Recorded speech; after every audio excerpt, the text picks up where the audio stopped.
while he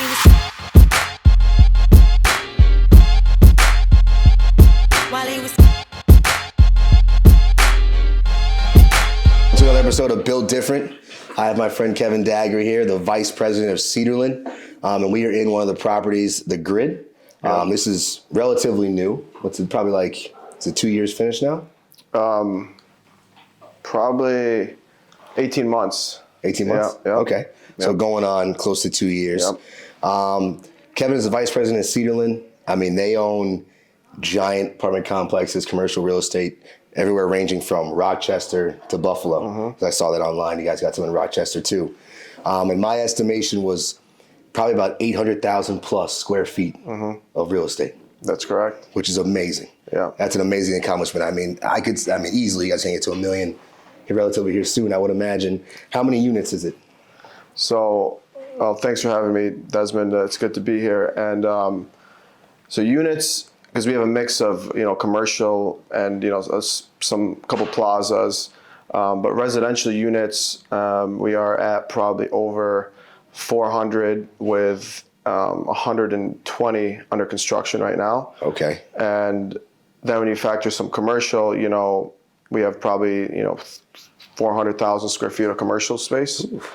So put those together, it's a good chunk, and we've been blessed to be growing at the pace we have. Where we still like to consider ourselves, smaller guys compared to some of the other people, and some of our projects are still, under development. So a couple projects are still vacant right now. So we're looking to get those started. Okay, yeah, we'll speak about some of those because I know a couple of them. So one I just visited last week was 392 Pearl, which was a beautiful building located right in downtown Buffalo. Perfect location. We can get into just how did you guys acquire that one? Was it a LoopNet? Or is that that one was on a LoopNet, and that one has a great story. This developer that came to Buffalo probably 6-7 years ago, his name was Harvey Weinstein, and he acquired some properties in Buffalo. He's a famous electrical engineer from New York City, and built a billion-dollar company over the span of his lifetime. And he decided to come invest at Buffalo, and that was one of the buildings he bought. And he actually was going to buy the HSBC Tower at the time, which Douglas Jamal ended up buying. Yep. So he put a bid in for that, and so I met the property manager, and we went and saw it. And right away when I saw it, I was like, we need to add this to our portfolio. I ran some numbers. We were actually going to acquire all his properties at once, which was, about 300,000 square feet. Ooh. He had two bigger, like industrial kind of buildings, which we don't really have industrial, which I think, could be, it's definitely a big part of the future of real estate. You see industrial demand going up. And just industrial space, companies need it for manufacturing. So when you look at the stats overall, industrial is high demand, low vacancy right now. Okay. So people are looking for industrial space. But to go back to 392 Pearl Street, so as soon as we saw it, we liked it, we wanted to get it. We met with the broker. There was some other interest, but we know the broker, and we were able to, lock that down. And within probably a year and a half, we leased it up. But then through COVID, we had some issues, so we lost some tenants. But that's the way it goes. That's natural. That's natural. And they'll get them back. So it's a beautiful building, right in the entertainment district. And one thing I'm excited about there is doing a restaurant on the first floor, a high-end restaurant bar, which I talked to you about before when I showed you the building. So I think it's a perfect spot for that. Yeah, it is. People are looking for stuff to do in Buffalo. We're limited in our options. Yeah, we are. So I think whatever I can do to help, bring more options, definitely want to try to do that. Absolutely. We need some more entertainment. We got some monopolies downtown. We got a couple places that everybody goes, and not like they're bad. They're pretty nice, but after a while, you get a little bored. Right. Yeah. So speaking of connections and networking, as you say, you knew the broker. So I'm super excited for this interview as well, because I come from the real estate background. And I met you at the 50 Lakefront Boulevard property in the range marketing office. So shout out to Spencer Rubeck and T-Shaw, because you were in T-Shaw's office when I met you. And that was probably like two and a half, 2.5, 3 years ago. And he was just like, "This is the guy who owns the building." I was like, "What's up?" Oh, we were with a group, right? That came over there after hours. We were hanging out. Okay. For the mastermind. Yes, we were in the mastermind group, which I want to get started back up. But that's when I met you the first time. I was like, "Seemed like a cool dude." And then obviously through mutual friends and circles, we ended up meeting back up. So more recently. Yeah, more recently. Yep. So I'm super excited about this. So I do want to say for Kevin as well, it's a popular thing. I feel like in our world of people who may have achieved certain amounts of success or money to end up letting the ego get to them. And I know personally that's not you at all. Yeah. So speaking of that, like, what was your upbringing like, your childhood? Because that has to come from a certain area of like your parents and like the family to have that humbleness and hungriness about you. Yeah. So what was that like? You were born here in Buffalo or no? No, I wasn't. Okay. So that's a interesting thing that not a lot of people know. And my upbringing is I was born in New York City. Okay. And when I was growing up, my parents, they're both doctors. They moved to this country to become doctors. They got out of a rough situation in Lebanon, which is my home country. My parents were born there, so they grew up there, and they had an opportunity through education to get out of Lebanon and become, come to America and live the American dream.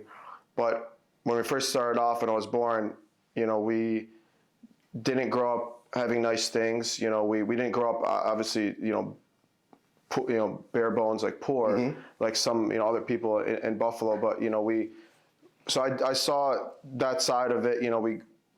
I saw my parents work hard, to make sure that we didn't have to, suffer or have to deal with poverty. But so I learned the value of a dollar at a young age. And, so most of my life, I'd say at least probably 10 to 15 years, we didn't grow up with money. So we were just like middle class, like everyone else, like a lot of other people. Yeah. And one thing that I liked was coming to Buffalo was, it was the first time I went to private school. And before that I was in public school. So it's different. Going from, and we moved around a little bit. We went from New York City to New Jersey. Then I moved to Windsor, Canada. Really? So my parents, finished up their schooling at NYU in New York City, but then they kind of hopped around to get different jobs. And my dad, he's a world-renowned transplant surgeon. So his main area was transplanting organs. So at a young age, I was like, crazy. Wow, I got to live up to that, when I get older.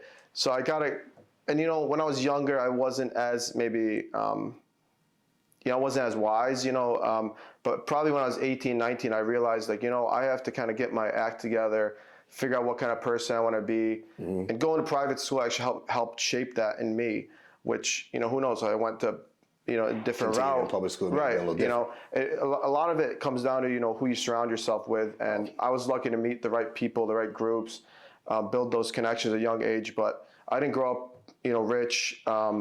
So I learned to be humble, to, just put your head down, work. Don't think you're better than anyone.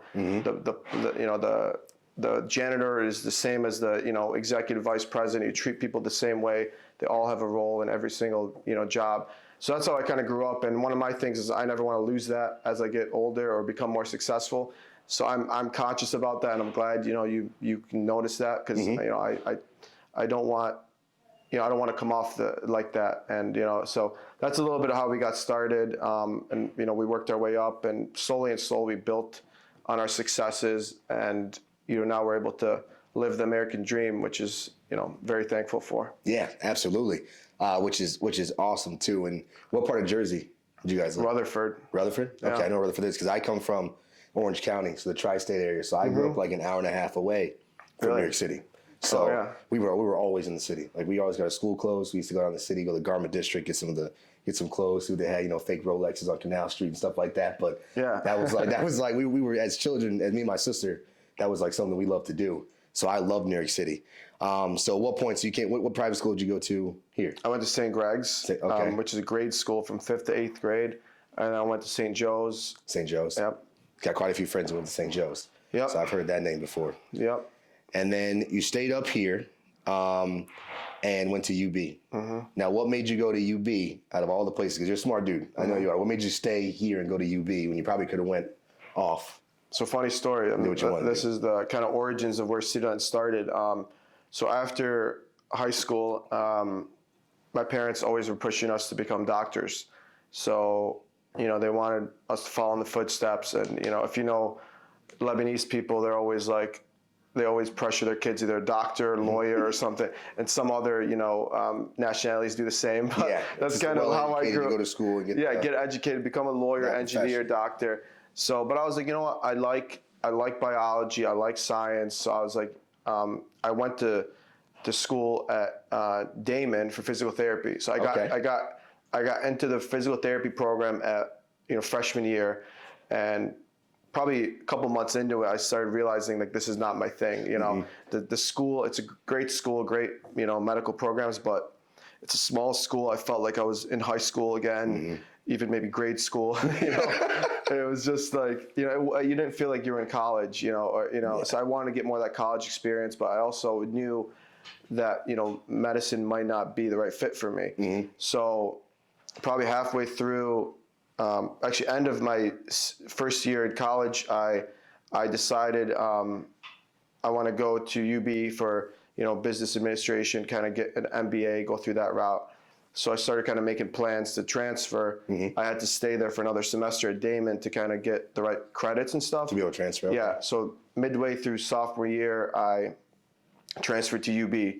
And so I wanted to stay in Buffalo because, you know, they had a good physical therapy program. And at that time, it really wasn't really about real estate. It was more just, you know, I want to stay around my family.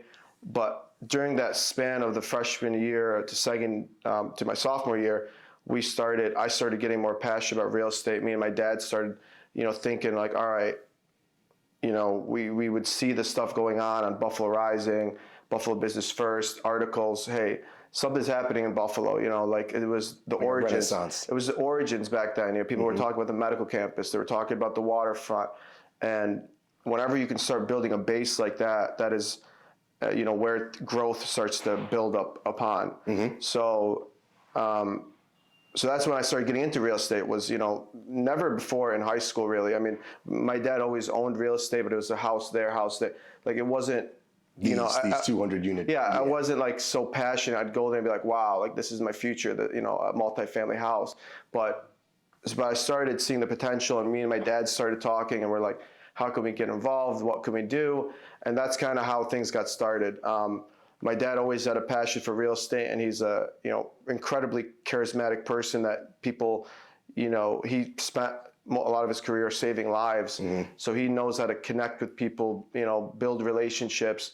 And, you know, we started working together and figuring out what can we do. And so then I decided, so then during that span, we started looking around at some real estate, and we ended up, you know, buying a hotel in Grand Island, a massive hotel, 250 rooms, old Holiday Inn. We went on auction, and my dad was able to pull in his best friend from childhood, who's now a general manager at a hotel in Dubai. Wow. So he called him up. He's like, hey, I got a hotel in Grand Island.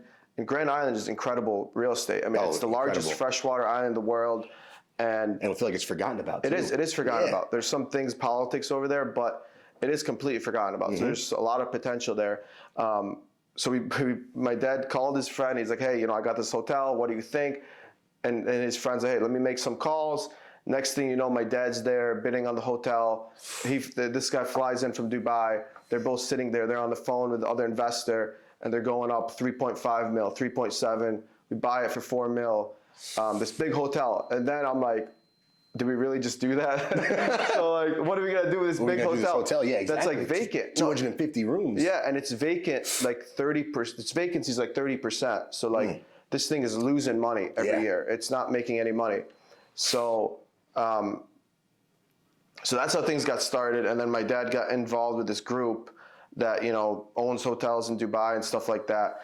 And, you know, we bought that hotel. But then I started getting more involved. So we kind of got distracted. But then I wanted to go to school. I transferred to UB for urban for business. Okay. I took one urban planning class, and that's kind of what changed things for me because this urban planning class kind of it just I knew like this is That's what you wanted to do. This is what I want to do, and it was using urban planning is really cool because it's a newer kind of industry that you analyze things at a bigger scale and you analyze data. Like, all right, who lives in this neighborhood? Mm-hmm. What's the land use? Like, what are the businesses? What is the age of all the residents? What are some of the big points of that are bringing people in? Hubs, and so I started learning about that. And I'm like, this is what I want to do. So I looked into the urban planning program there, and my third year I switched to urban planning and environmental design. That's crazy. And then I started like, all right, I'm going to pull resource. Then all my professors were pretty much in the real estate game in Buffalo. So really? So I started meeting different people. And then at that time, we kind of launched our company, Cedarland, because we wanted to kind of create a presence. Yeah, sorry y'all for the beeping. Things happen in life. We figured that out. So we're going back to 250 units, and you said as a 19-year-old. And that was the first project. So what happened once your dad once you guys acquired that? Well, so we bought that property, and I'm like, wow, this really just happened. So I'm 19 years old, and my dad was able to use these guys in Dubai who know what they're doing in Dubai. They have big hotels and stuff, but Grand Island, Western New York is not Dubai. Yeah. So I got really interested in, working there, seeing what we can do. So I started being involved, and I was outside of class. I would, go there, and I started just by renovating the gym. I just went to school for physical therapy for a year. So I'm like, and that was one of the strengths. That one hotel had a beautiful pool with, a view of the river, and it had over 500 gym memberships. Okay. So I'm like, okay, this is something we can expand on. We should bring people in and start working on it. So that was my little thing. But my dad started getting into, running a hotel, and how can we, bring this hotel back and fix up the kitchen, renovate the rooms. So we did that for a little bit, and during that same time, we started, obviously learning more about real estate. But I was still going to school full time, so I wasn't as involved. But that was kind of some of the origins of Cedarland. But what happened with the Grand Island Hotel is that after a year, we sold because we did not agree with the other partners. So we basically got our money out and moved on. Only after a year? Yeah. Wow. Because it wasn't going to work. Okay. The cost to renovate all the hotel rooms was too high. The location didn't make sense because it's just not bringing enough traffic. No. We were relying on Chinese tourists from Niagara Falls coming in busfuls to the hotel over the weekends, but that's not enough to keep it afloat, to keep it going. So, but we learned a lot. We learned from it, and we bought better assets with that money. We bought way better property, and that we still hold, and. So I continued to learn through college from my professors. We bought a couple more properties. I started getting more involved with my dad, but only as part-time. So I started helping to get the company set up as much as I could. So we started. That's how Cedarland kind of got started. And then after I graduated from the program at UB, I started full-time, and we've been able to just grow the company tremendously more. Tremendously. Yep. So I was going to say now, that's being that your parents are both doctors, and then you were interested in real estate. Where did the entrepreneur come from? Because at that point in time, I know from my parents too. My mom's a teacher, and my dad was in the corporate world, but it was not taught to me, at least. It wasn't explained to my family the entrepreneurship, owning a business and being able to run it for yourself. Right. That just came natural because you're interested in real estate. Yeah, and so was my dad. My dad. Was really interested in real estate. He wanted to, grow a real estate portfolio. So me and him worked tandem together, and learning what we had to learn. And that was the key to, one of our key successes is just, surrounding yourself with the right people, not people that are trying to steal from you, rip you off. Luckily, we try to surround ourselves with good people that know what they're doing, and that gives you the best chance of being successful. And, just learning from other people. So like when I was through the time I was in college, even when I was vice president, when I graduated from college, I was learning from the basics. I was learning from the bottom. I was going around and cleaning up our properties with our maintenance guys. I literally we cleaned up this old Kmart building we bought on the east side. We cleaned up, over 40 full garbage bags, like the big black ones of bottles and trash and needles. Like this property had to be cleaned up for 10 years. Everyone's just dumping stuff. So I went there, it took us probably 2 days, me and one of our maintenance guys, and I cleaned that whole property up. Wow. So when we got started, it was a hustle. It was like, we didn't have all this going on. So when I was doing that, I was saving us money. You know, I would have to pay a company $10,000 to go do that job. I did it in a day and a half with another guy. So that's how we got started. It was just a hustle, do whatever you can, prove that, I'm not just here to sit around and take, money from my dad or from his, whatever. We want to build something together. So that's kind of the mentality that kind of got into me at a young age. Like I would be going around painting apartments with one of our maintenance guys. I found this guy, kind of off the street, and he, I got connected with him, and he was, pretty affordable. So me and him would go and be like, all right, we're going to go paint this apartment today, and I want you to finish it in 2 days. And I would give him cash. Now we've moved away from that. We don't pay anyone cash anymore. Yeah, that makes sense. It's all legit now. Yeah. But that's, that's literally how I learned, from the bottom. I learned how much construction costs, and then slowly, we kept building up on that. But the key those couple of years were just sucking up as much knowledge as you can from other people, and that's kind of how we got started. That's really key though, of sucking up the knowledge and honing in on what exactly you want to do in real estate, because there's 1,000 avenues you can take. Right. But like figuring out, because I was a real estate agent. I did some wholesaling. I've watched my friends do flips. And then now I have watching you guys do development. So, just crazy to think about everything you could have done, but then figuring out your avenue. And you guys, was it the urban planning that really got you into the mode of thinking big, of acquiring bigger projects? And my dad thinks big too. Like he would go find a property that no one else wanted to touch back in 2014. And he would be like, $600K for 30,000 square foot building, $20 a square foot, great deal, let's buy it, and then that's it.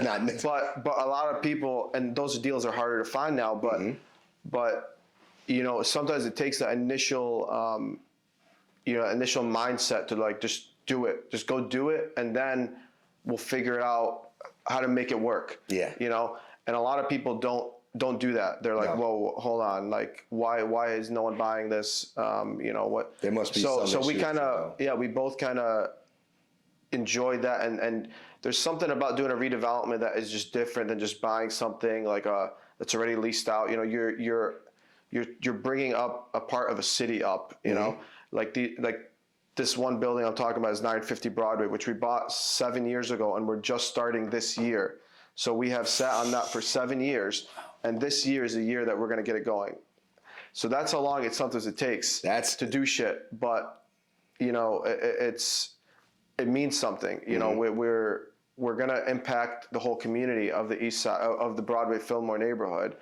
And, how else, that's why I like real estate so much, because you don't get that. You have the ability to impact whole communities by doing that. Yeah. And that's huge, especially for, as we know, Buffalo is, we'd like to think it might not be as much anymore, but it's definitely segregated in the type of communities that are in every single part of the city, So we need that more. Like I live on the lower west side, which I guess you could say Allentown is nicer. Then you go further up to Riverside, you know what I'm saying?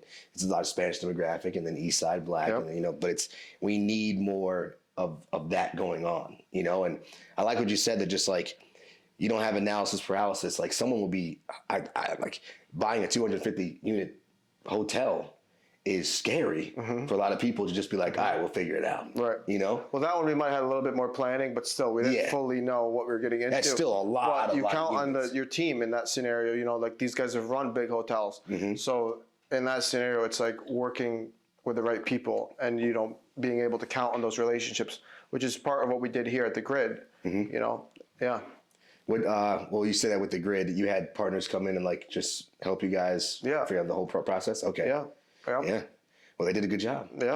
I was like the lead on this project, and I was 25 years old when I started working on this project.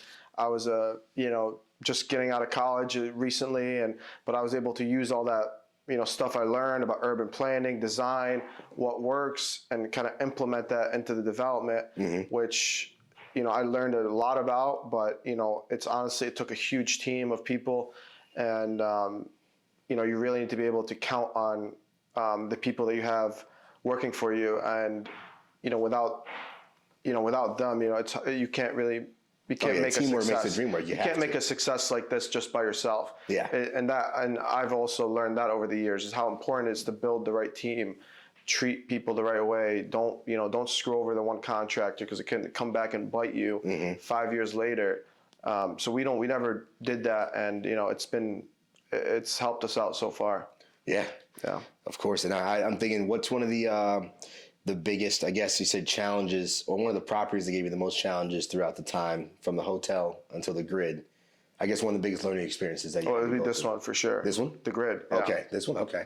Yeah. What was some of the biggest challenges with this one? Just getting it? The financing. Okay. Yeah, getting it financed. we never took on a project this size, and we were the main, sponsor in the project. So just getting it financed, we have to sell ourselves to the bank. Because the bank's gonna be like, all right, show me what other stuff you've done that's this big. Yep. Luckily, we had some other partners on our team. If it was just us, we couldn't have done it, to be honest. But so the bank, does its due diligence to, because they're lending you the money. So they got to make sure if you mess up and you don't lease it or whatever, they're out. They lose. It's a big loan.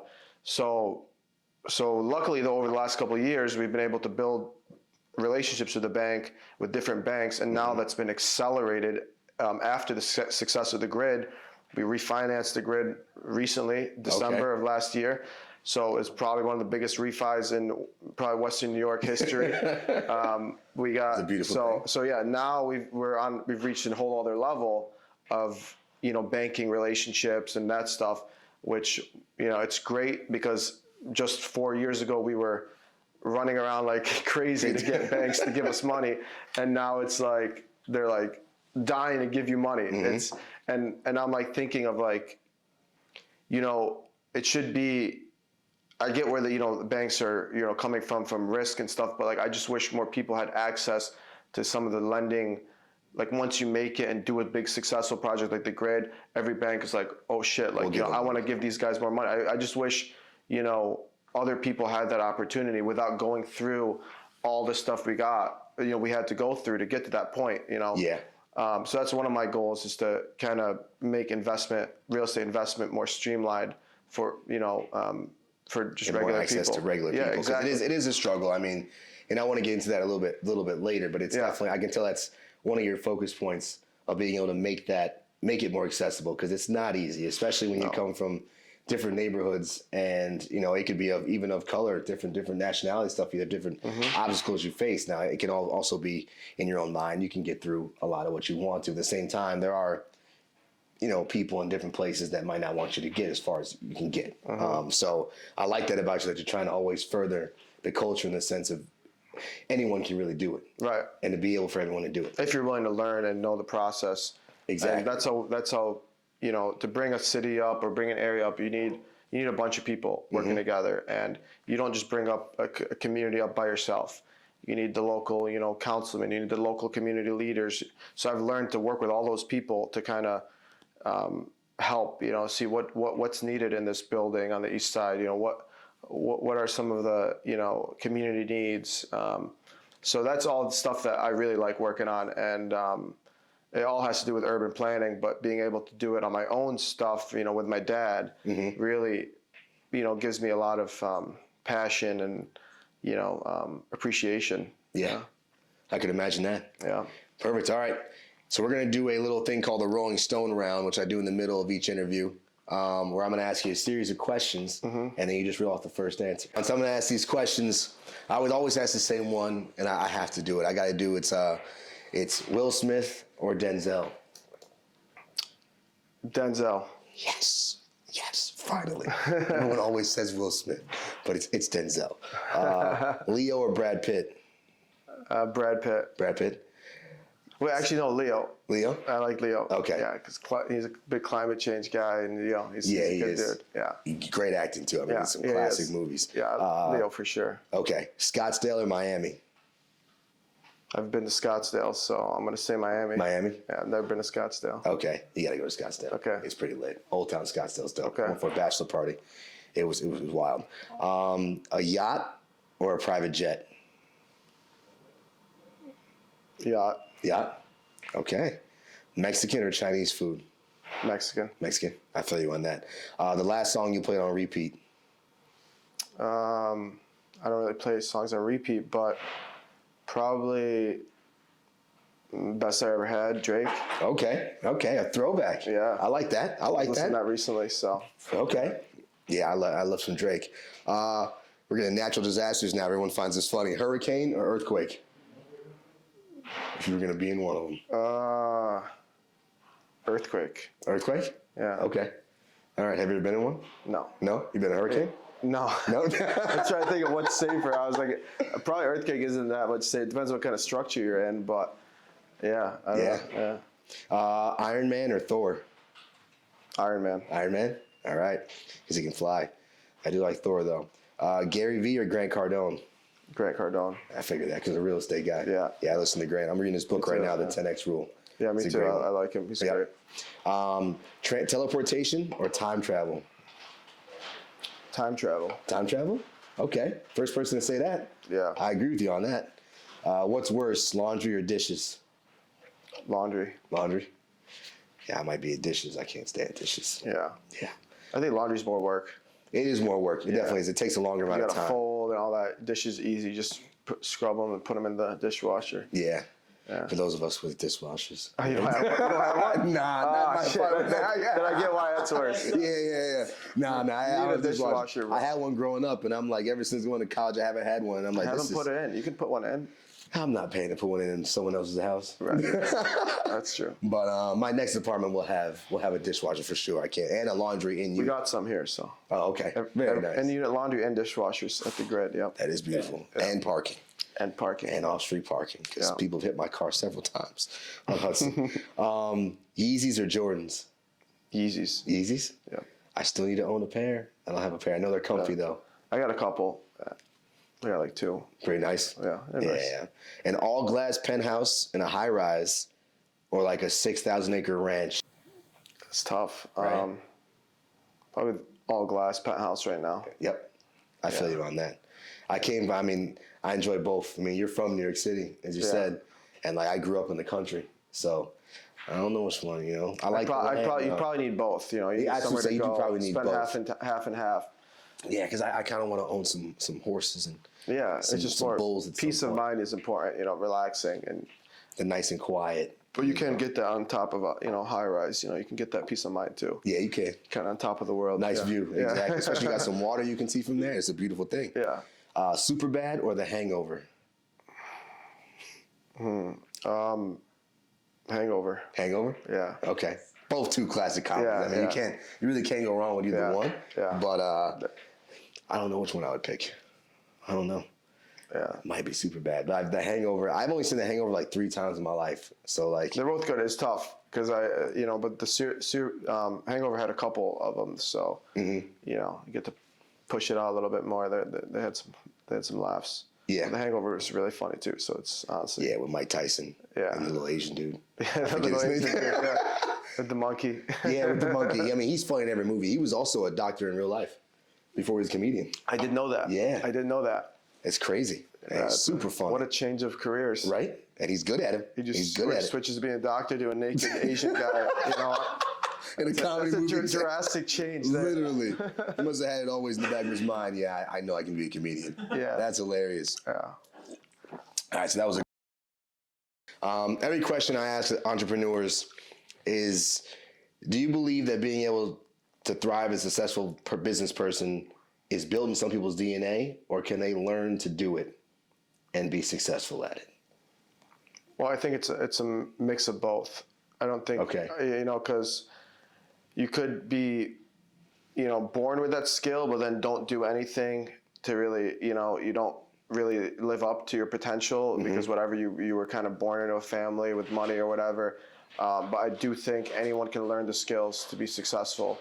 So I think it's a mix of both. You got to have that internal drive too. You need to have that internal drive, but I think you could learn it. Like a lot of people learn it. Like Grant Cardone, he didn't know real estate. No. And look, now you'd think this guy had it in his DNA forever, but he didn't know that. He didn't know real estate back then. He got started 25 years ago, and now he's $3 billion. $3 billion up, yeah. Selling cars, used cars. Exactly. Yeah. But I think for Grant, I feel like there was an internal drive for him to, whether it was just sales at first. He was very, very good at sales. But I do think you can learn those skills too. If you put your effort to it and really try, you can learn the skills.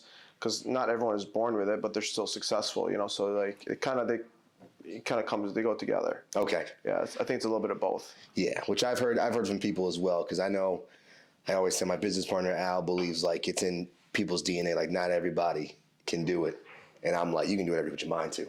Right. So if you really want to learn it, you can definitely do it. No, I think some people for sure they have it built in their DNA, but other people they don't, and they still make it happen. Still find a way to succeed. Yeah, absolutely, yeah, exactly. Who are some of the people that you look up to, whether it be business, personal, mindset, just some people that you know? Well, Grant Cardone for real estate, I do look up to him a lot.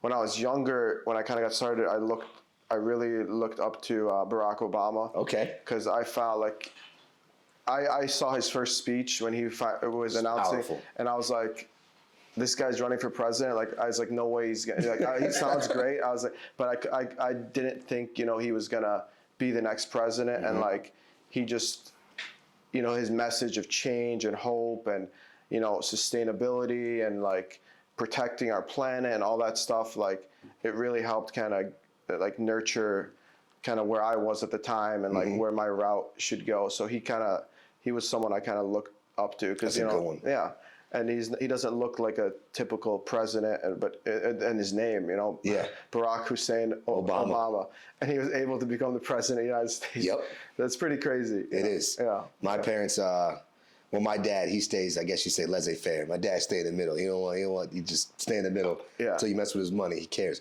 But my mom was all for, like my house, my mom was all for Obama. Yeah. So, I mean, I love the way just hearing him, he was ahead of his time, but just hearing the way he could speak and deliver. Right. Dude, he's like, speaking, just so poised, he's so smart. Time. He's just a really smart person.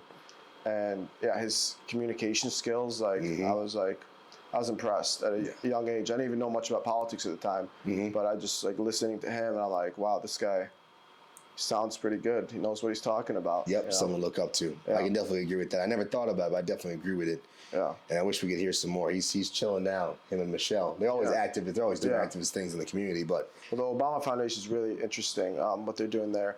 They're trying to, build the next group of leaders in different cities all over the country and the world. Okay. And, it's pretty interesting. But, yeah, we'll see where he ends up, Yeah. Is that something you looked into? Well, yeah, I've seen it. Yeah, I have seen. But I went and saw him at UB too. Okay. That was kind of cool. He came to UB and he was like, I heard Buffalo's on the move. And I was like, yes, it is.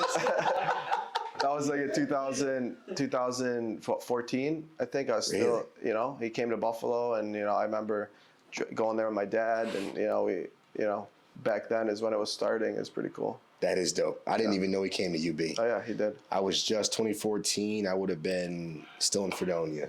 Yep. I was a senior in Fredonia. Yep. So I wish I'd have known that because I would have gone to see him. Everybody has like certain things. What's your daily routine look like? Because I know a lot of successful people have like, it's consistent. You can be consistent whatever you do. But you have certain things you do every day that you just don't stray away from. No, my day is like whatever I got to do to get stuff done. Well, first I wake up and usually, check my email, see if I usually get calls early in the morning, see who's calling me. I check the stock market every morning because last year I got involved in the stock market, which kind of expanded my knowledge in all these different kinds of companies. Because, before I never really thought about the stock market because I'm so focused on like real estate, and I'm like, I don't need to worry about making money in stocks because, I got real estate. But I've learned a lot over the last 2 years in just stocks and the market and different companies that I never would have, learned about if I didn't, because I'm constantly like looking up different companies. But I pretty much, that's how I start my day. I was to get ready. And then I actually do drive by our developments every morning. Okay. So when the grid was under construction, I'd drive by the grid every day just to see how it's going. Now I drive by Michigan around the corner. So I like to, what's on my way, right? I don't go out of the way and drive to every single thing, but I like to just kind of drive by and see how things are going on my way to work.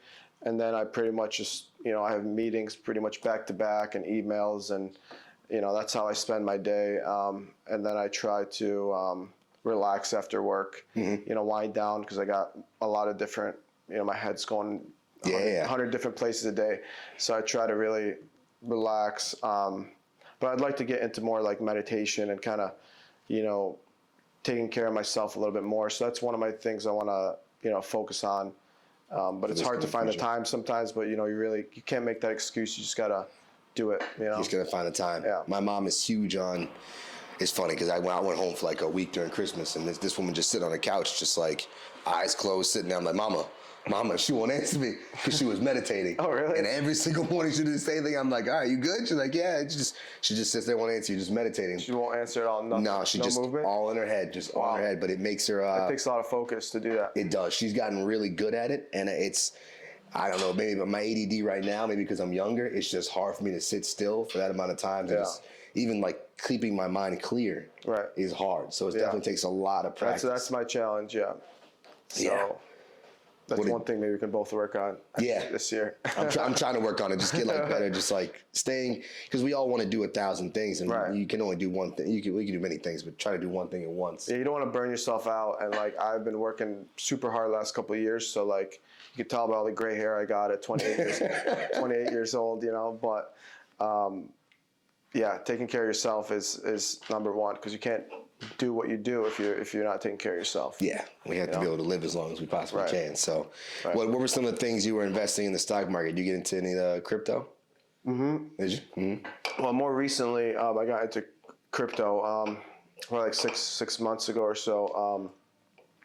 But other than that, I was investing in all sorts of stocks, like everything you can think of. I had like over 150 stocks probably at one point. Really? I was just dumping, I got my dad to put in money, and then we were both like, holy crap, how are we making all this money? And then, it was like January of 2021, like all throughout 2020, it was just like after the COVID, everything dropped. And then after that, it was like on a huge bull run. So everything was just making money until like January, February, then like boom, so I was just like, so I had a good run and lost a lot, but I learned a lot. I learned how to, how to deal with the market, and people these companies just pump stocks. Like they will just. It's a lot of things. They just pump stocks. They'll make their 10%, sell. They'll go do it again. It's crazy how much money. Like I've never seen. That was my first taste of like how much money you can make off stocks so quickly. Like it's crazy. I mean. Nothing else I know I can make 15% in a day. Exactly.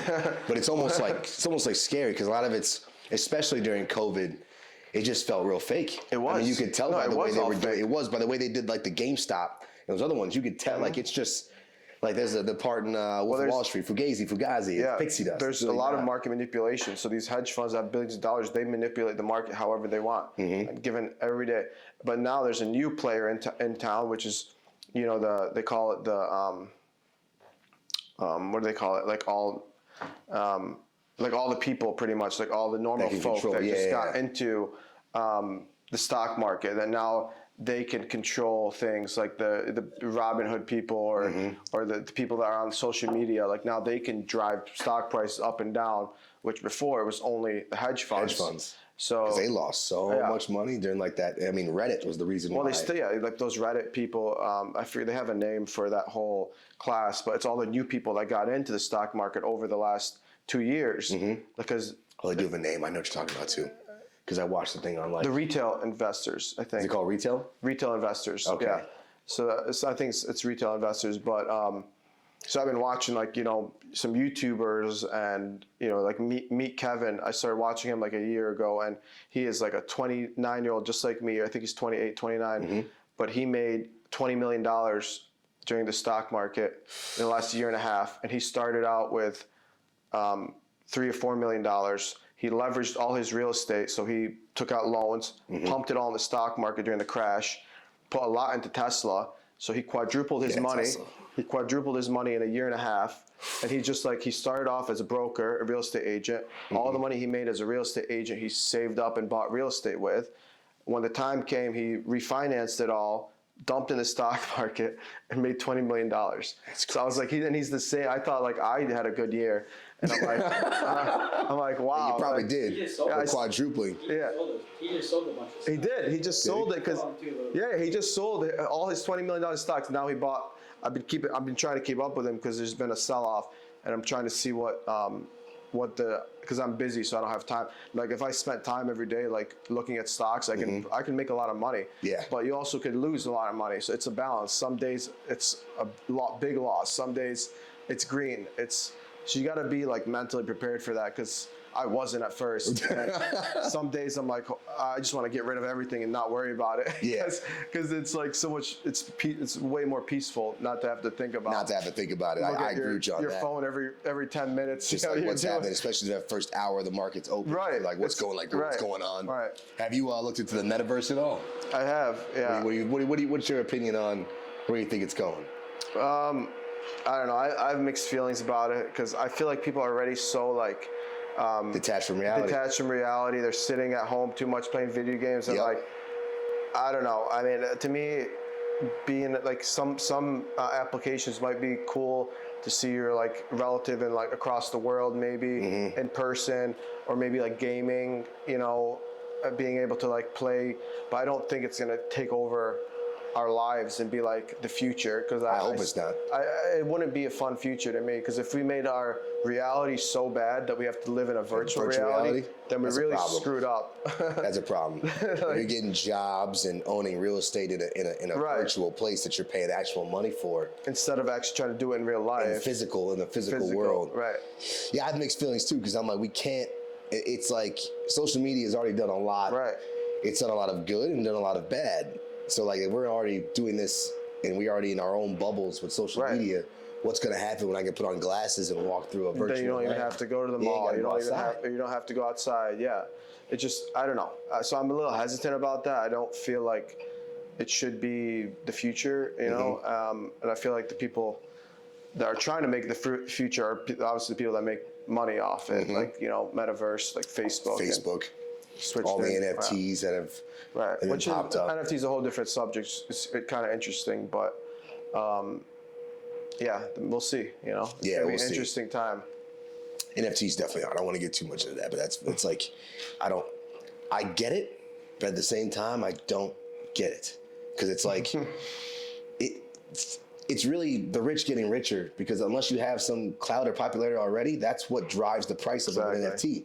So like me making an NFT wouldn't do too much, because they don't know me. No one buy it. That's what I'm saying. Yeah. So it's just like, but if a famous artist or even someone else makes an NFT, like Garyvee.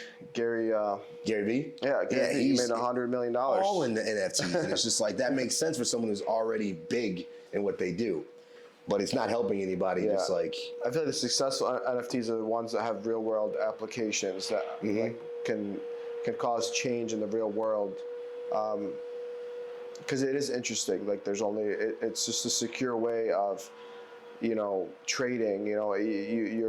It's like an asset. You're like a painting that you could own in person. It's like having that in a digital form, but people don't really need more paintings. If you can figure out how to make that into, you're right. Yeah, if you can figure out how to make that like into a tangible thing, like you buy this NFT and you save a life. I like that. That's something I never thought of before. Right. Buy like one of these heart NFTs, and then we'll put a heart in someone and save their life. You buy a put an $400,000 artificial- monkey and it's say buy a liver for somebody Right. to get put in. That makes a lot of sense. You save the life. With 400,000, you can buy like 5 livers. Yeah. In the real world. I don't know the price of livers, but I'm sure you probably do because you're transplant. Your dad, you would know. That's a rough estimate. I don't really know. I don't really know how much a liver costs. That's super funny. Yeah. But getting back to some of the real estate and the projects, I know you're on 507 Niagara right now. Yeah. And that one's being done, which is a crazy project because I told you the other week, I don't know if you remember, but me and my aunt looked at that property to actually, she wanted to do some development, and I walked in like, this is a shit show. Yep. Like, you have to have the experience to know what you can see and envision in there, and I couldn't do it because I'm like, they should just knock this down. How is that going? And then we can talk about Michigan too. So that is a project that when I saw, I was like, this is an extremely challenging project. And my dad told me, he's like, no, we're not doing this. It's too much work, you know. So then but I know what's happened in Niagara, on Niagara Street. And I know that, you know, there's not many people that would take on a project like this. Had a vision. So I went there and I was like, okay, I'm going to figure out how to make the numbers work. So I'm going to go run some numbers. And I have this, you know, pro forma that I can analyze things, and within 30 minutes, I can make a decision if I want to buy a property or not. You know, just because I know different, you know, if you know how to plug in the right, you know, realistic projections for income, like rent and stuff like that, it's pretty straightforward. So the first thing I did was find out how many units I can fit, because that really drives. Right, if I can only fit 12 units, I'm not going to spend $200K per unit in that area, right? Yeah. If I can fit it like 16 units, and then work out a full development budget and make the numbers work, it works. So what I did was first figure out the right floor plan, and then we put that into a pro forma, and then we made a decision on, you know, just assuming that we had to gut everything and start from scratch. And that is what you have to do with a building like that. Yeah, straight up. And that building had so many unseen things that you could not see just walking through the building. Like I'm talking about, see a lot. I'm talking about big structural things. Like, you know, anyone just buying that building, going in there themselves, they would have gotten screwed with that building. Like we were able to, well, the biggest thing that helped us is having a complete budget. So that is the number one thing I would say to people like thinking about developing any property is, you know, have a complete budget, because you don't want to be putting in cash, like your own equity down the road for unexpected things, because the bank's not going to give you money later. You know, they're going to give you money. So you're saying ask for it all up front? Yes, come up with a complete budget. So think through. And that's just advice I'd give anyone trying to do a development. That's one of the biggest mistakes that I see people making, and that one thing we have really figured out over the last couple of years. So think about all the expenses that would come into a development. So people forget about insurance expense, like builder's risk expense. You have to, the total project cost, you have to have an insurance policy on that, okay? So you need builder's risk and you need general liability. Someone gets hurt at the building, they can sue you for $5 million. You know, it's happened before. People fall through buildings. They lose a leg, you're getting sued for millions of dollars. If you don't have the right policy, you know, they'll go after you personally. So put interest reserves. So like you want your, you know, whatever your loan is, put it over 3 years. So you have the bank will fund, it'll pay you a portion of the interest reserve. So you're loaning money from the bank to pay them, you know, put that in your budget. Put all the soft costs, like illegal fees, you know, interior design. Make sure you have a full budget that, you know, and then put a contingency in case, you know, construction costs go up, put a 10%. If it's a really risky project, put a 10% contingency. So then you see, do the numbers work if it goes up 10%, okay? If it still works out, then move forward with it. So that project, I thought I had a good budget, okay? And and then this is the other thing I'm gonna say. Luckily now we've been able to get, you know, 80% loan to value on rehab and new construction multifamily, which is unheard of, okay? So those relationships you're saying with the bank. Yes. Yeah. So what that means is, instead of, usually if you want to go do development like that, you have to put in 30% down at least, okay? On a $2.2 million project, that's like $700K, right? 20% brings it down to $450K. Yeah. So less risk of our capital. We're taking more loan, but you know, if you stabilize, do the building right, you can pay that off. It's not a problem. So with that building, I thought I had a safe budget, and I had to find the right person that's going to manage it, because you know, it's a challenging building. I mean, I'm talking about the floors are all messed up. The building's collapsing on itself. You have to re-support things. It's a disaster. Yeah. So I had to find the right person to, you know, manage it. You know, shout out Andrew Jensen. Because he was there today. He was there today dealing with some stuff. And so basically, we were getting costs like crazy. Like I had budgeted $170K for HVAC. We're getting quotes back at $350K. You know, so I'm talking about that alone just took away my contingency. Okay, so I'm like, listen, bro, whatever you have to do, figure out how to make this happen. I don't care about the contingencies. Use them up. This is all we got to work with. So I was able to control it. But now we have our own construction division. So I have we have our own construction workers working there every day. 4 guys, they're working on the framing, stuff like that. So anyone else would have spent more than we're spending, but it's going good. We're doing an important project in the area, but that would be a risk, you know, a riskier project, one of our more riskier projects. My dad was like, we're not doing it. I was like, Dad, we're going to help the area. You know, this is important for the neighborhood. Definitely coming up. I mean, I live around the corner. Oh, I have some funny stories about that. That house that building used to be the heroin building for the West Side neighborhood. Really? So when we bought it, there was 5,000 needles all over the place when we bought it. So like this much, like all over the ground, and like needles and bird shit. So that was the whole floor. So birds were getting in the building. They were shitting in the building for years and years.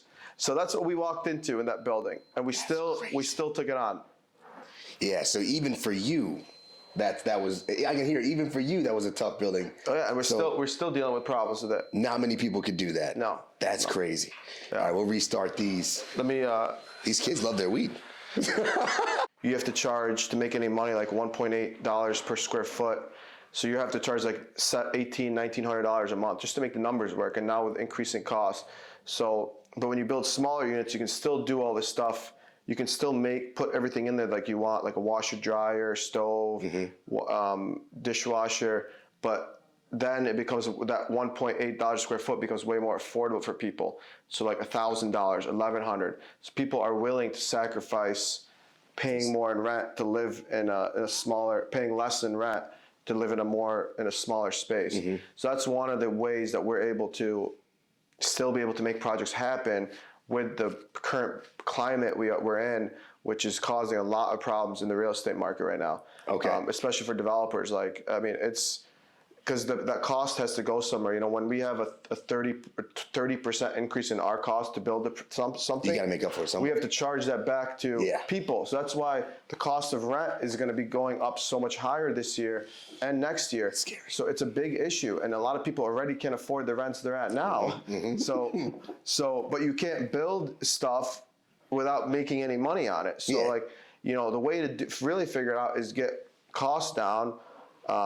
For developments and stuff like that, then you know it lowers the rents.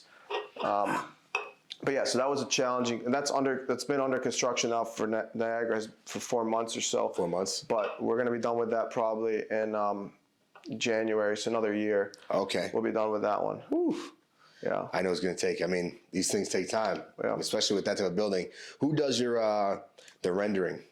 Because I saw the rendering for that. It's beautiful. So we use a firm, Elevate Architecture. Okay. And they're one of the main firms we work with. We have a good relationship with them. They're kind of like us, kind of new hustlers, forward-thinking, innovative. So we like to work with those kinds of people, and you know they take care of us. So you know we like working with them. Yeah, no, I saw that online. I was like, this is gonna be sick. Yeah, because I can only imagine just like, I mean, I love that part of it too, is design. It's my side of town in Viral Edge, but like I always want to get into that too, just seeing the renderings and walking through. I think the metaverse would be cool to be able to walk through like actually walk through virtual properties that you may think about buying or commercial spaces and like literally That already exists. Yeah, I know. It is. Matterport. We did that for this Matterport, building. We did a whole VR rendering of this building. That we had a VR. We had a VR station set up in our leasing office across the street. So we were giving tours of this property 8 months before it was done. So people would go on and walk through this very space. We were one of the first people to do that, and we decided to do that investment to give us a heads up in leasing, and it ended up working really well. That's we awesome. spent $15,000 to build to the VR to put it all in VR. Wow. So I had money in Matterport for a moment. it's going down right now. Yeah, I put a good amount into there. Now that it's down, it's like at, I think around $10 or $11 a share. You have some Matterport because I believe it's going to come back up, but it's going to take time, like anything.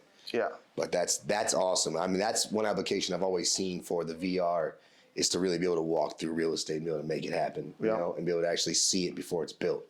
Yep. And then Michigan, is that one done? No, that's under construction too. Okay, because that's all fully leased on the website. Is it? Really? It said, I think it said fully leased. Maybe that's a mistake on there, but that one's under construction now. I was there today, and that one is a really cool project. 38 units. It's going to be 38. Yeah, 38. Ooh. Yeah, I didn't realize that. That's going to be a very. It's going to be similar to the grid, but you know, bigger units. It's across the street from City Honors, who has this beautiful park in front of their Fosdek field, which the city is investing in to make that like the whole, to make that a field for all the public schools in the city of Buffalo. Oh, so they're planning on upgrading that field. It's a really, so the building is going to be facing that field and facing the medical campus. So it's a really beautiful location. It's going to really help out the neighborhood, create more walkable, walkable spaces. And that project was $9.5 million project. So that project we had to deal with 30% increase in project costs. So we had it all financed for like $7 million, like 6-7 months ago. Then more recently we had to change up everything. We had to add a couple more units. We had to take out the gym to add more income. There's no other way. We took out the gym to add another unit. So, because you don't want to spend that much money on 35 units. If you can add more units, it makes sense. Because a lot of the end game is to be able to sell your real estate, maybe in 5-10 years. So a lot of those bigger buyers, they look at per unit cost.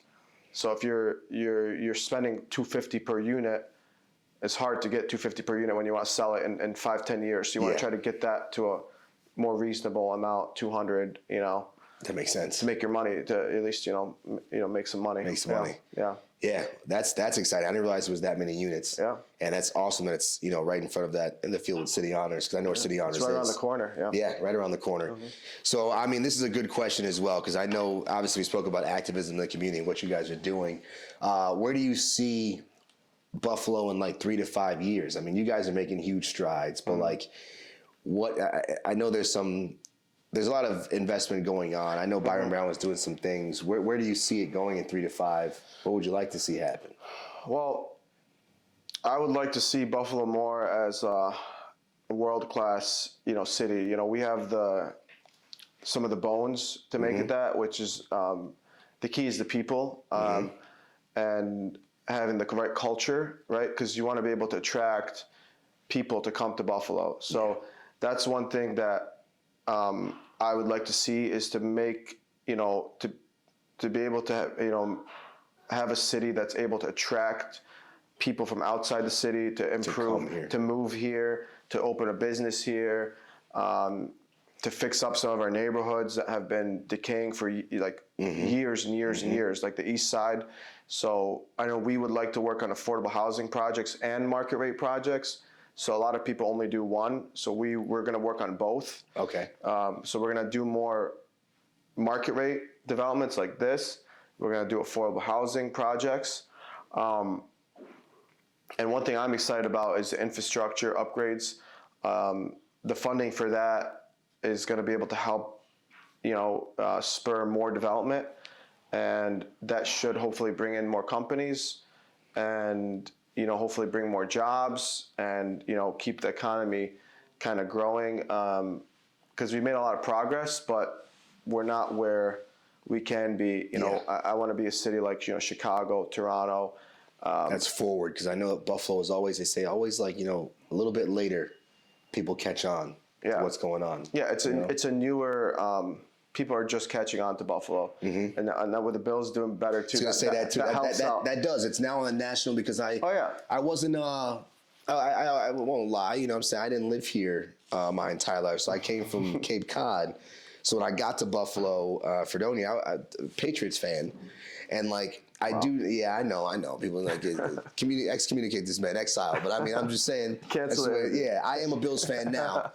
Shout out to the Bills. Shout out Dawson Knox and the rest of our friends on the Bills. But where was I going with that? I do see now there's a lot more, especially with them being good. It's nationally recognized on the news and sports news, because they used to not talk about them. Like, it would be like, if the Bills won, it'd be like, why? Like, especially with that one game, what the Patriots did wrong, instead of what the Bills did right, harping in on that. But now that they saw that last game, which might have been the best game ever. I was there, Yeah. Oh, great. Ever.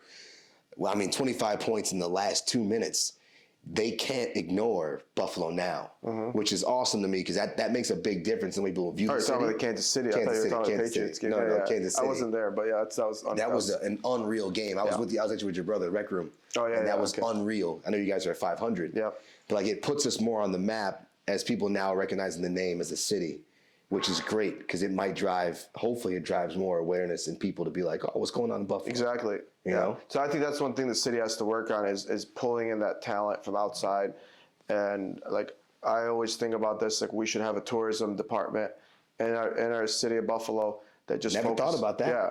Because, that's one thing, and you invest in marketing dollars for tourism, it's like a 10 times payback, because, people come here, they stay here for a couple of days. They're spending money at the hotels. They might have gotten a $5 ad to come to Buffalo. Yep. But then they're spending hundreds of dollars, to stay here. So I think that's what we have to build on our culture, build on our people. We have all this infrastructure money coming into Buffalo.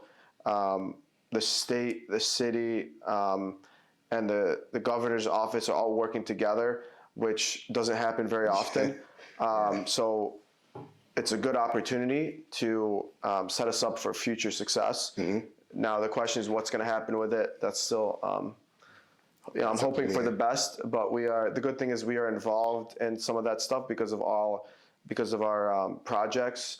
So I'm just excited to be a part of it, and I think it's gonna be a good time for Buffalo. So I'd like to see, us making improvements in those areas, and I think we'll be on our way. Yeah, I think we will too. I like to see some more different types of industries come. You speak about the tourism. I think we need some more stuff for people to do. Exactly.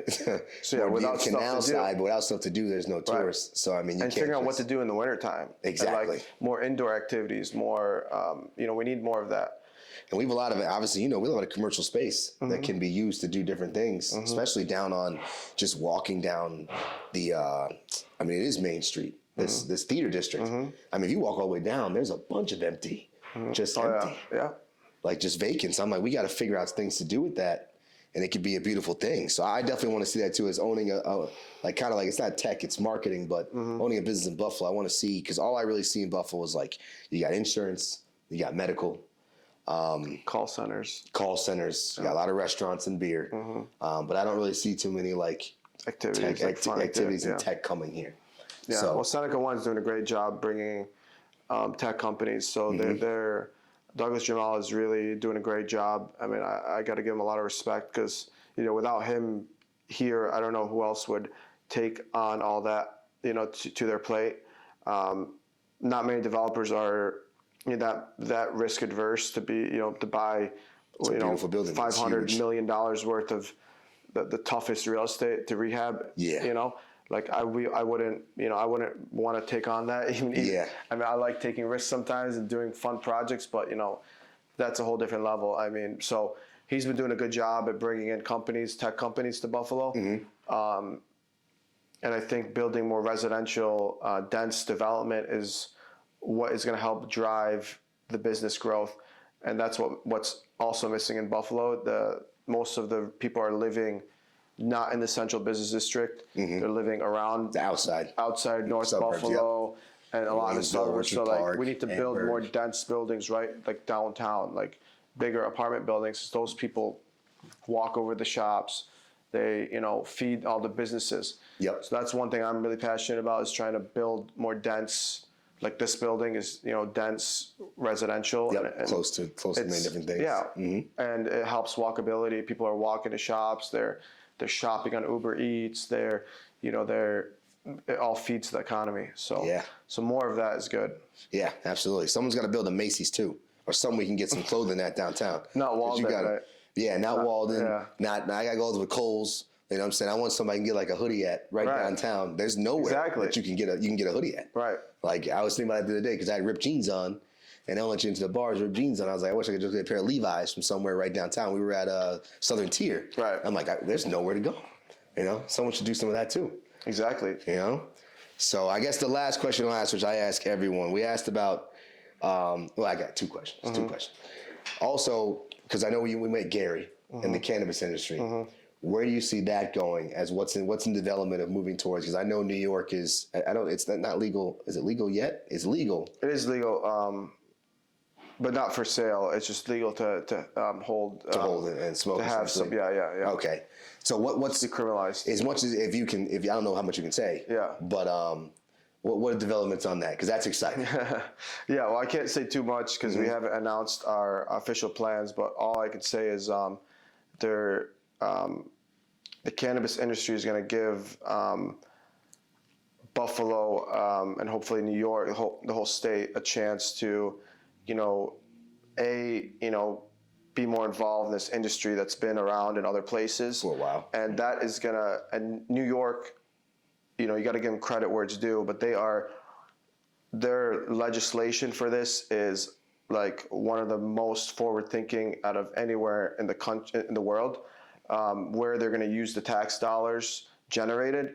So that's something I'm really excited about. They're going to 50% of all tax revenue is going to go to communities that have been affected by the drug, by the marijuana trade, so the east side of Buffalo. Different education, it's going to go to cities, schools, infrastructure, creating jobs, businesses. So that's something I'm really excited about. That's huge. So we're working on getting involved, and I can't say too much yet, but when we have our official plans and when we figure that out, I will share it with you. Yeah. But it's definitely exciting. That's awesome. And I mean, you guys have this set up already. Of course, you have the space. Yeah, we do. So in the place, yeah, exactly. We do have the space. So that's the best part about that. I mean, you got to have the space to do it. Because I looked into the licensing and stuff, and I mean, there's a lot of you gotta have some liquid money to be able to get into the industry just to get licenses. And I know they're offering it to minorities and stuff first. Yeah, and I would say for people watching this, I mean, you don't have to do a dispensary or a production facility. There is all these other opportunities in cannabis. Like one is the transportation, packaging. There's micro breweries. There's a lot of different. So I wouldn't. If you're interested in doing a cannabis business, I would say, get involved. There's some really good groups like, Western New York that you can go be a part of and get educated for there's different education programs for cultivation. So get those programs, learn those, and then, there's going to be jobs available in the next couple of years. So, get prepared for those jobs. And if you want to open a business, get prepared to, apply for the license, but you don't have to, do the production license or the dispensary license. There's a lot of startup costs. Okay. It's not, you have to spend a lot of money up front to get it, but there's all these other licenses. There's a cafe license. There's, transportation, license. I get transportation. I've looked into it. I get the email alerts. Yeah. So those are more manageable too. If you have a good business plan, you have the right, those are more, we're going to need people like that too. So like a DSP. I mean, we have the Amazons of the world. They contract out. They're going to need it for cannabis too. Exactly. So I've definitely thought about that. I get the email alerts from that. I just know it's a huge industry and we're get into it in New York, but I mean, they've been doing this in California and Right. Nevada and places for years. So, yeah, and it hasn't worked in a lot of places. So we gotta figure out not to make the same mistakes and trying to make change in those communities that have been affected. heavily affected. Exactly. People still in jail. Exactly. For what people can do now. Exactly. On the street. That's not right. You Yeah. know, and I know our politicians that are working on changing that. So. That's huge. Yeah. So we got to do that. And then my last question I ask everybody is we asked Buffalo 3 to 5 years, the company 3 to 5 years. Where does Kevin want to be? What's Kevin's vision for himself in 3 to 5 years? So that's a good question. I see myself to keep doing what I'm doing, focusing on real estate, trying to encourage, businesses to open up in Buffalo, launching, our streamlined investment services. By that time, we hope to, and my goal really is to grow the amount of units we have. I'd like to get up to probably in 3 to 5 years up to, at least a couple thousand units. So maybe 3,000-4,000 units. Okay. It's aggressive, but it's 10x. Yeah. Well, the challenge is, I hope those all can be in Buffalo, but we also need Buffalo has to be ready for that. And to do that, you need more people coming to Buffalo. Yep. So what I'm really focused on is how do we get more people to Buffalo and how do we make it a more world-class city? Because then it'd be easy to build units. If you get the financing, you get the right team, building the units, building them is not as hard as leasing up. And that's the challenge. Yeah. So, hopefully the economy keeps growing, and one thing Buffalo has on its side is where we're located geographically. We have the Great Lakes. We're in a safe region. We're not exposed to climate change and all these issues. So long term, we're in the right place. So I don't think we're going to be going anywhere. I think it's only going to grow from here. All right. Yeah. That's awesome. Yeah. Yeah. Well, I appreciate you, brother. I was excited for this one, like I said, because this man's got a lot of knowledge at the age that you are. So, thank you, man. Yeah, we'll definitely have. I say this too. We'll have everyone back on. I mean, I especially want you back on because in that 3 to 5 year plan, I want to see how many units. I have no doubt you'll get the units, but I want to see how many units we come back and get to. Yeah, I appreciate you taking the time. It's good talking to you, man. No problem. And I do feel bad personally because I bring everyone a hoodie.